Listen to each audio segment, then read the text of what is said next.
اللہ نے فرمایا موسیقی نفاق کو ویسے پیدا کرتی ہے جیسے پانی سبزے کو اگاتا ہے، یعنی موسیقی دل میں نفاق، دوغلاپن، ریاکاری، غفلت پیدا کرتی ہے، اور یہی ہو رہا ہے۔ نوجوان دن رات کانوں میں ایئر فون ڈالے گانے سنتے ہیں، ڈرامے، فلمیں، کنسرٹ، ٹک ٹاک، سب میں ناچ گانا عام ہے۔ شرم و حیا ختم ہو چکی ہے، مسجدیں خالی، دل گندیاور، نفس مزے میں۔ یہ سب قیامت کی پیشگی علامات ہیں نا، فیصلہ تمہارا ہے۔ کیا تم چاہتے ہو کہ تمہارے دل سے ایمان کا نور نکل جائے؟ کیا تم چاہتے ہو کہ آخرت کی رسوائی تمہارا مقدر بنے؟ اگر نہیں تو آج سے، ابھی سے موسیقی کو چھوڑ دو، ناچ گانے سے توبہ کر لو اور رب کی طرف پلٹ آؤ، کیونکہ قیامت قریب ہے۔ اور یہ نشانی ہمیں جھنجھوڑ کر یہ بتا رہی ہے کہ اب بھی وقت ہے، سن بھل جاؤ۔ رسول اللہ نے فرمایا قیامت اس وقت تک نہیں آئے گی جب تک کہ وقت سمٹ نہ جائے۔ ایک سال ایک مہینے کی طرح، ایک مہینہ ایک ہفتے کی طرح، ایک ہفتہ ایک دن کی طرح، ایک دن ایک گھڑی کی طرح گزرے گا۔ ذرا سوچو، کیا ہم سب یہی نہیں کہتے پتہ ہی نہیں چلا جمعہ آ گیا، سال کب ختم ہو گیا، رمضان گزر گیا جیسے ایک لمحہ؟ یہ کوئی عام بات نہیں، یہ وہ نشانی ہے جسے رسول اللہ نے 1400 سال پہلے بیان کیا تھا، اور آج ہم اسے اپنی آنکھوں سے دیکھ رہے ہیں۔ پہلے کے وقتوں میں لوگ صبح کا وقت، شام کا وقت، ہر لمحہ دین اور دنیا کے فائدے کے لیے استعمال کرتے تھے۔ آج گھنٹے، دن، مہینے صرف موبائل، سوشل میڈیا اور فضول مشاغل میں ختم ہو جاتے ہیں۔ پہلے لوگ جن میں اتنا کام کر لیتے تھے کہ آج کے انسان ہفتے میں بھی نہیں کر پاتے۔ پہلے وقت میں کمائی میں برکت، نیند میں سکون، عبادت میں لذت ہوا کرتی تھی۔ آج سب کچھ ہے لیکن دل بے چین ہے، وقت تنگ ہے اور ذہن بوجھل ہے۔ کیوں؟ کیونکہ وقت سے برکت اٹھا لی گئی ہے۔ یہ بھی قیامت کی نشانیوں میں سے ایک ہے۔ اور یاد رکھو، وقت صرف تیز نہیں ہو رہا بلکہ زندگی بے مقصد ہوتی جا رہی ہے۔ نہ دین کا کوئی مقصد، نہ دنیا کا کوئی فائدہ، بس وقت کا ضیاع، اور زندگی یوں نہیں ختم ہو رہی ہے۔ میرے بھائیوں، اب بھی وقت ہے، دن کا شیڈول بناؤ، فجر کے بعد کا وقت ضائع نہ کرو، موبائل، سوشل میڈیا پر گھنٹے برباد نہ کرو، علم حاصل کرو، قرآن پڑھو و دین کے ساتھ وقت گزارو، کیونکہ جس وقت کی قدر نہیں کرتا وہ وقت اسے برباد کر دیتا ہے۔ یہ قیامت کی نشانی ہمیں یاد دلا رہی ہے کہ ہماری گھڑیاں تیز ہو رہی ہیں اور ہمارا خاتمہ قریب آ رہا ہے۔ رسول اللہ نے فرمایا قیامت اس وقت تک نہیں آئے گی جب تک سورج مغرب سے طلوع نہ کرے، اور جب سورج مغرب سے طلوع کرے گا تو پھر کوئی شخص ایسا نہیں ہوگا جو ایمان لائے اور اس کا ایمان فائدہ دے اگر وہ پہلے سے ایمان نہیں لایا تھا۔ سوچو، دنیا میں دن اور رات کا نظام اللہ رب العزت کے حکم سے جاری ہے، لیکن ایک دن، ایک ایسا لمحہ آئے گا جب یہ سورج مشرق کی بجائے مغرب سے طلوع ہوگا۔ یہ کوئی سائنس فکشن نہیں، یہ اللہ کے نبی کی سچی پیش گوئی ہے، اور اس کے بعد دنیا کا معمول کا نظام ہمیشہ کے لیے بدل جائے گا۔ جیسے ہی سورج مغرب سے نکلے گا آسمانوں کا نظام بدل جائے گا اور توبہ کا دروازہ بند ہو جائے گا، وہ دروازہ جو صدیوں سے کھلا ہے، جو فرعون، نمرود اور دنیا کے بڑے گناہگاروں کے لیے بھی کھلا تھا۔ ایمان قبول نہیں ہوگا، یعنی اگر کوئی اس وقت کہے میں ایمان لاتا ہوں، یا عبادت شروع کرے یا قرآن کھولے، تو وہ سب بے فائدہ ہوگا۔ لوگ چیخیں ماریں گے، سجدے میں گریں گے، ندامت کے آنسو بہائیں گے، لیکن کچھ بھی قبول نہیں کیا جائے گا، کیونکہ ایمان تب تک قابل قبول ہوتا ہے جب تک غیب پر ہو۔ جب نشانی ظہور میں آ جائے تو پھر آزمائش ختم، فیصلہ شروع۔ جس دن تمہارے رب کی کچھ نشانیاں آ جائیں گی، پھر کسی شخص کا ایمان اسے فائدہ نہ دے گا اگر وہ پہلے ایمان نہ لایا ہو یا اس کے ایمان کے ساتھ کوئی نیکی نہ کی ہو۔ ذرا غور کرو، کتنے لوگ توبہ کو مؤخر کرتے ہیں، کہتے ہیں ابھی تو جوانی ہے، بڑھاپے میں سنبھل جائیں گے، ایک بار حج کر لوں پھر چھوڑ دوں گا سب کچھ، لیکن وہ مغرب سے سورج طلوع ہونے والے دن کو نہیں جانتے، جس دن سب معافیاں بند ہو جائیں گی اور صرف حسرت باقی رہ جائے گی۔ جو توبہ آج کر لی جائے وہ قبول ہے، جو ندامت آج دل میں آ جائے وہ نجات بن سکتی ہے، لیکن جو کل پر چھوڑ دی جائے وہ شاید کبھی نصیب نہ ہو۔ آخری نشانی جب ظاہر ہو جائے گی تو قیامت صرف قدموں کی آواز دور ہوگی۔ اب بھی وقت ہے، دل نرم کرو، رجوع کرو، اللہ رب العزت کی طرف پلٹ آؤ قبل اس کے کہ سارے پیغمبروں سے، اپنے خاص بندوں سے، 1,24,000 پیغمبروں سے، ذبیح اللہ بیچ میں ہے، خلیل اللہ بیچ میں ہے، کلیم اللہ بیچ میں ہے، نوح نجی اللہ بیچ میں ہے، آدم علیہ السلام بھی ہے، سب کو جمع کر کے فرمایا وَإِذْ أَخَذَ اللَّهُ، ذکر فرمایا جب نہ چاند تھا، نہ سورج تھا، نہ ستارے تھے، نہ آسمان تھا، نہ زمین تھی، نہ سمندر تھے، نہ دریا تھے، نہ پہاڑ تھے، نہ درخت تھے، کوئی چیز نہ تھی اللہ کی ذات کے سوا۔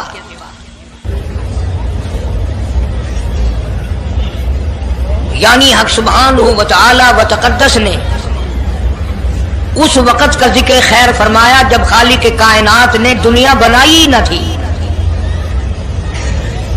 اس کے علم میں سب کچھ تھا، عالم ارواح میں سب کچھ تھا، چرندہ پرندہ درندہ اچھی ماڑی چیز کوئی بھی ابھی نہیں بنی تھی۔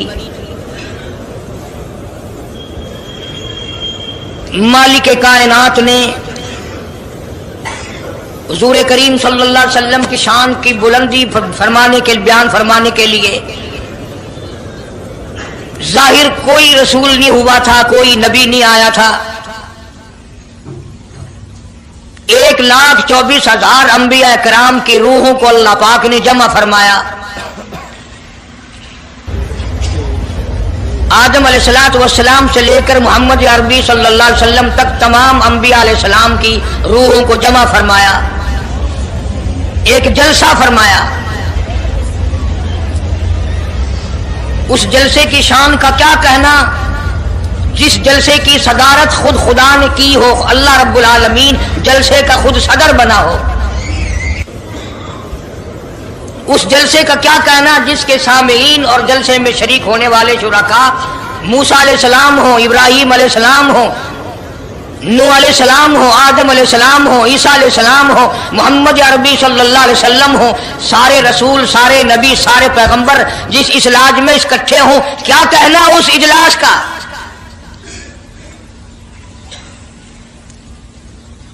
اور جس غرض کے لیے اللہ پاک نے جمع فرمایا، اکٹھا فرمایا، اس غرض کا کیا کہنا، اس مقصد کا کیا کہنا، اس مطلب کا کیا کہنا جس لیے یہ سارے نبی اللہ پاک نے اپنے دربار میں بلائے۔ بڑے سے بڑا نبی، چھوٹے سے چھوٹا پیغمبر، تمام کے تمام موجود ہیں، سب شریک ہیں،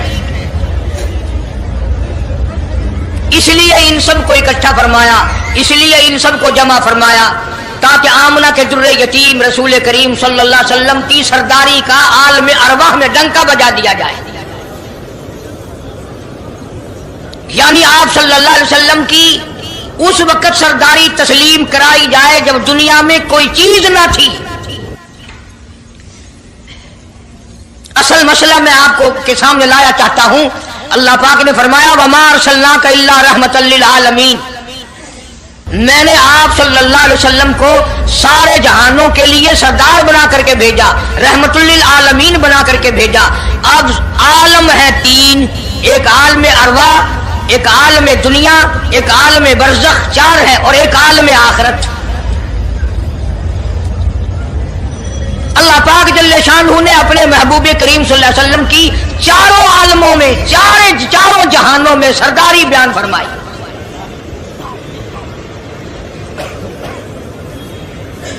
پھر بھی اگر لوگ کہیں کہ یہ لوگ حضور کریم صلی اللہ علیہ وسلم کو نہیں مانتے، اور یوں کہو ہم نبی کو مانتے ہیں، تجھے نہیں مانتے، تیری رسومات کو نہیں مانتے، تیری خرافات کو نہیں مانتے، تیری بکواس کو نہیں مانتے،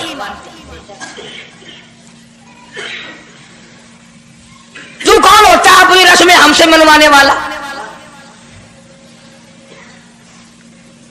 کتنی بڑی مالک کائنات نے عظمت بیان فرمائی اور عطا فرمائی حضور کریم صلی اللہ علیہ وسلم کو کہ ابھی دنیا کا وجود نہیں، دنیا وجود میں نہیں آئی، آسمان نہیں، زمین نہیں، ستارے نہیں، چاند نہیں، دن نہیں، رات نہیں، کوئی چیز نہیں، اللہ پاک نے سارے انبیاء کرام کو جمع فرمایا ہوا ہے۔ سارے انبیاء کرام کو اللہ پاک نے جمع کر کے ایک قرارداد رکھ دی، سارے پیغمبروں سے، اپنے خاص بندوں سے، 1,24,000 پیغمبروں سے، ذبیح اللہ بیچ میں ہے، خلیل اللہ بیچ میں ہے، کلیم اللہ بیچ میں ہے، نوح نجی اللہ بیچ میں ہے، آدم علیہ السلام بھی ہے، سب کو جمع کر کے فرمایا وَإِذْ أَخَذَ اللَّهُ،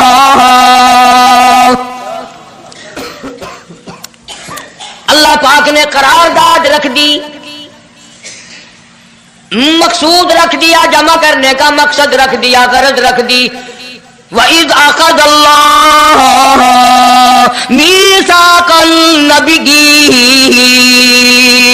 او میرے رسولوں، او میرے نبیوں، او میرے پیغمبروں، او تورات والے، انجیل والے، زبور والے، صحیفوں والوں، او میری شریعت کو ماننے والوں، میری خدائی کو تسلیم کرنے والوں، میری کبریائی کو ماننے والوں، میری عظمت کو ماننے والوں، میری توحید کو ماننے والوں، میری یکتائی کو ماننے والوں، میری خالقیت کو ماننے والوں، میری جباریت اور قہاریت کو ماننے والوں، میری رحیمی کریمی کو ماننے والوں، وَإِذْ أَخَذَ اللَّهُ مِيثَاقَ النَّبِيِّينَ،